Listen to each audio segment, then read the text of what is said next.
নমস্কার বন্ধুরা, আমি একটা চিংড়ি মাছের মালাইকারি করব, আপনারা দেখবেন। ঠিক আছে, আমি এবার কড়াই তেল দেব। কড়া গরম হয়ে গেছে।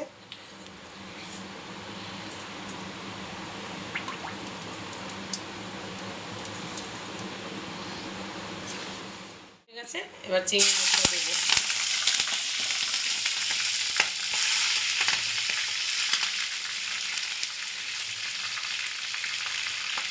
নুন দিলাম,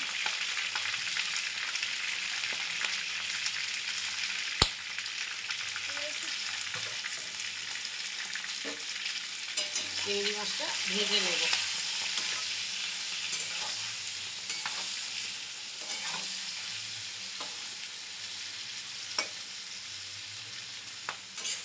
চিংড়ি মাছটা ভাজা হোক। আমি চিংড়ি মাছটা গোটা গোটা কেটেছি, এরকম কাটলে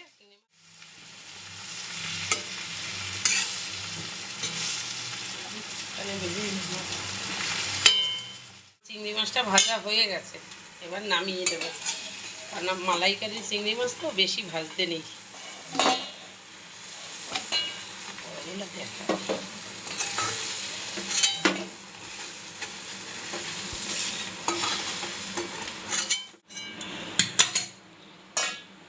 তেলটা দেবো এবার। 4টা এলাচ দেব, তেজপাতা দেব, একটু কালো জিরা,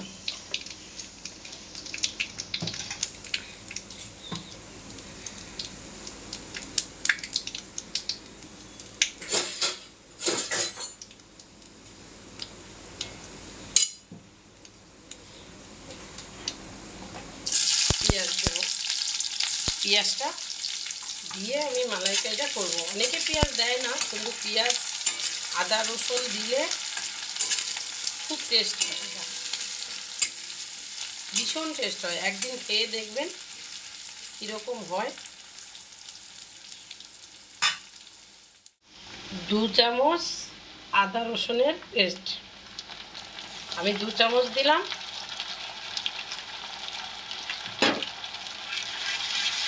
পেঁয়াজটা লাল লাল হয়ে গেলে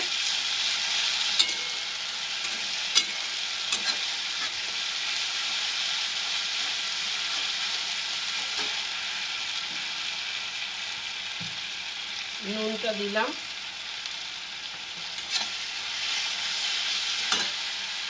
এবার আমি একটা জিরে লঙ্কা একটা পেস্ট করে রেখেছিলাম, 3 চামচ দিলাম আমি।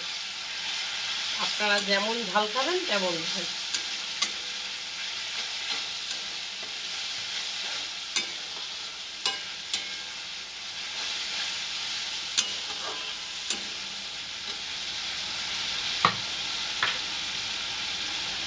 এবার আমি টমেটো কুচিটা দেব।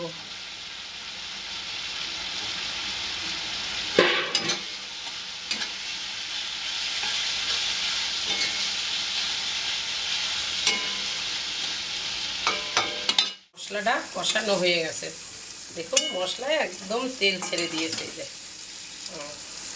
পুরো তেলটা সুন্দর হয়ে গেছে কষানো। এরকম করে একদিন করে খাবেন, দেখবেন কি টেস্টি হয়। আপনারা যেরকম খান আমার মতো একদিন করবেন, প্লিজ একদিন করবেন, করে আপনারা খেয়ে দেখবেন।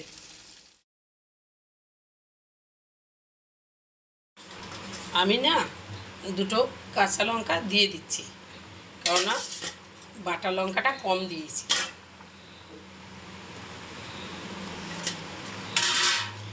ঠিক আছে, এইটা আমি একটু চিনি দিয়ে দেবো।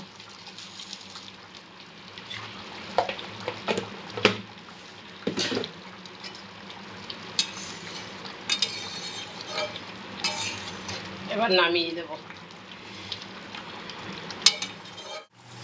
আমি অল্প একটু ঘি দিয়ে দিলাম।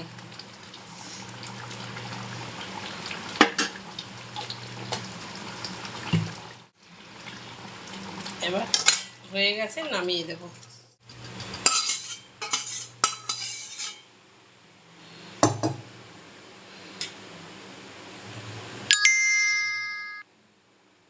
আমার মালাইকারিটা হয়ে গেছে।